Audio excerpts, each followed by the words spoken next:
नमस्कार दोस्तों, आज मैं आप सबके लिए कामदा एकादशी की व्रत कथा लेकर आई हूँ। एक समय की बात है, भगवान श्री कृष्ण और युधिष्ठिर महाराज के बीच संवाद हो रहा था। युधिष्ठिर महाराज ने भगवान श्री कृष्ण से कहा, हे केशव, मेरे प्रणाम स्वीकार करें और कृपया आप मुझे चैत्र मास के शुक्ल पक्ष में आने वाली एकादशी के विषय में बताएं। युधिष्ठिर महाराज की बात सुनकर भगवान श्री कृष्ण ने उत्तर दिया, प्रिय युधिष्ठिर महाराज, चैत्र मास के शुक्ल पक्ष में आने वाली इस एकादशी को कामदा एकादशी कहते हैं। इस एकादशी का पालन पूर्ण करने के लिए समस्त पाप नष्ट हो जाते हैं और व्रत का पालन पूर्ण करने वालों को पुत्र रत्न की प्राप्ति होती है। इस प्रकार भगवान श्री कृष्ण ने कामदा एकादशी की कथा कहना प्रारंभ किया। अनेक वर्षों पूर्व रत्नपूर्ण गंधर्वों और किन्नर के राज्य में उनको राजा पुंडरी निवास करते थे। गंधर्वों और किन्नर के इस राज्य में सुख समृद्धि और प्रसन्नता का वास था। इस राज्य में एक श्रेष्ठ अप्सरा ललिता और अपने पति गंधर्व ललित के साथ रहती थी। वह दोनों सदा एक दूसरे के प्रेम में लीन रहते थे। एक दिन ललित राजा पंडरी के पास सभा में नृत्य और गायन प्रस्तुति कर रहा था, परंतु उसके साथ उसकी प्रिय पत्नी ललिता नहीं नाचती और गेट समय उस ललिता के याद आई और उसके पैरों की गति धीमी हो गई।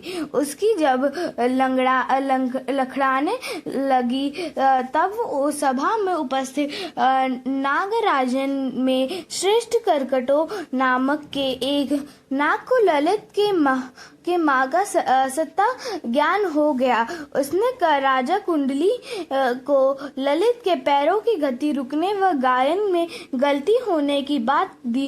कर्कटों की बात सुनकर राजा पुंडरी को गुस्सा आ गया और गुस्से में भरकर उसने ललित को श्राप दे दिया, हे मूर्ख, तू मेरी सामने गायन प्रस्तुति करते हुए अपनी पत्नी को याद कर रहा है और मैं तुम्हारी नरभक्षी रक्षा बनने का श्राप देता हूँ।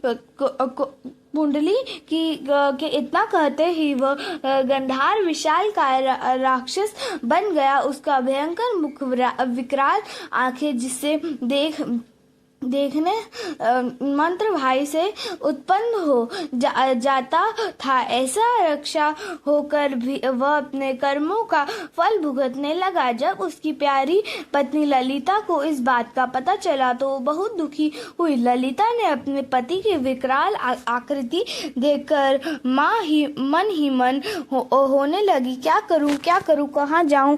मेरा पति बहुत कष्ट भुगत रहा है। वह रोटी के लिए भी तरस रहा है। जंगलों में अपने पति के पीछे घूमने लगी। जंगलों में घूमते घूमते उसे एक सुंदर आश्रम दिखाई दिया जहाँ एक शांत मुनि बैठे हुए थे। ललिता शीघ्र उनके पास गई और मुनि को प्रणाम करके उनके सामने खड़ी हो गई। उसे दुखी देखकर मुनि बोले, तुम कौन हो और यहाँ कैसे आई हो? ललिता ने कहा, मेरा नाम ललिता है और मेरे स्वामी अपने पाप दोष के कारण राक्षस बन जंगल में भटक रहे हैं। उनकी यह अवस्था मुझे अच्छी नहीं लगती। आप मुझे कोई ऐसा उपाय बताइए जिसके प्रभाव से मेरे पति को राक्षस यानी से छुटकारा मिल जाए। मुनिवर बोले, हे पुत्री, इस समय चैत्र मास के शुक्ल पक्ष की कामदा एकादशी है जो सभी पापों को हरने वाली है और अति उत्तम है। तुम कामदा एकादशी की विधि पूर्वक व्रत करो और व्रत का पुण्य अपने स्वामी को प्रदान करो। पुण्य देने पर क्षण भर में ही उसके सारे दोष दूर हो जाएंगे। मुनि की यह वचन सुनकर ललिता ने कामदा एकादशी का विधिवत व्रत और पूजन किया। पूजन करने के बाद वह उन्हें ब्राह्मण ऋषि के समीप गई और अपने पति के उदर के लिए यह वचन खाने लगी, मैंने जो यह कामदा एकादशी का व्रत किया है, इसके पुण्य के प्रभाव से मेरे पति को राक्षस योनि से मुक्ति मिल जाए। ललिता की इतना कहते ही क्षण भर में ललित का पाप दूर हो गया और उसने पूर्ण अपने दिव्य देव को धारण कर लिया। वह दोनों पति पत्नी कामदा मनुष्य की व्रत के प्रभाव से पहले ही अपेक्षा और भी सुंदर रूप धारण कर स्वर्ग संसार के हित के लिए आपके सामने इस व्रत का वर्णन किया है। कामदा एकादशी ब्राह्मण हत्या आदि पापों से मुक्ति प्रदान करने वाली है। हे राजन, कामदा एकादशी की कथा को सुनने पढ़ने की बजाय यज्ञ का फल प्राप्त होता है। जय श्री हरि विष्णु। आपको मेरी यह कथा कैसे लगी कमेंट में जरूर बताइएगा और मेरे चैनल को सब्सक्राइब